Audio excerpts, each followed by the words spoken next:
very, very excited that we've got a Human Rights Act in Queensland. It's been a long time coming, and given the jurisdiction that this is, it's particularly exciting. At the start of this journey, I didn't even know what the expectations were. I just knew that there was this legislation that we really had to come on board with.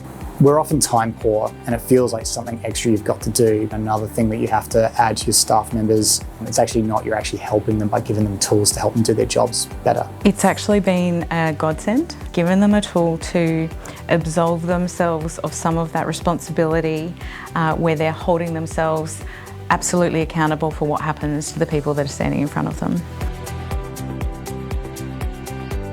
Particularly when you're trying to work with tenancy sustainment where someone might have young children in the house and you know that if you fail, that you could actually be having lifelong impacts to that family unit. Nearly every homeless person that we would encounter is experiencing a violation of one or more of their rights under the Act. We need to make a lot of choices around what is the most just thing to do in an unjust system. Taking a human rights lens on this is really paramount, making sure that if tenants have health and education connections in their local communities, that we consider that.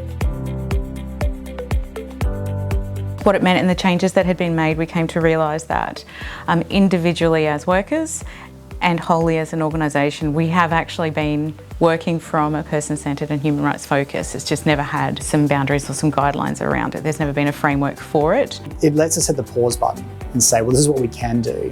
This is what we have done. This is what we should do in this instance. Reconfirms everything that we're doing to be able to support women and children to have a safe and a good life. I would love to see our sector have a consistent response or approach to how our staff, our clients and our community understand the rights. The Act's got a huge role to play in housing, and housing has a huge role to play in the enjoyment of other human rights. A solid, justifiable decision-making tool for them so that they can sort of say, well, look, I absolutely considered every possibility for this family.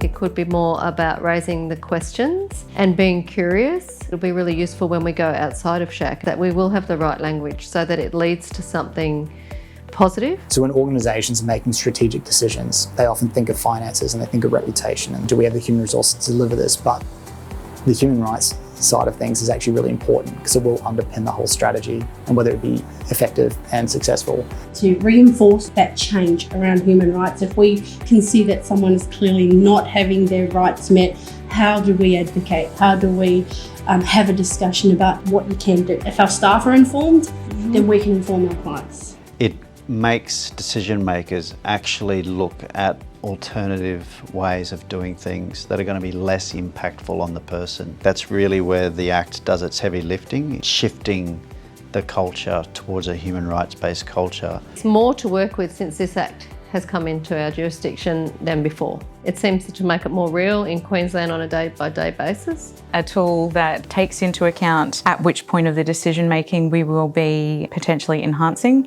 or limiting somebody's human rights based on the decision that we're about to make.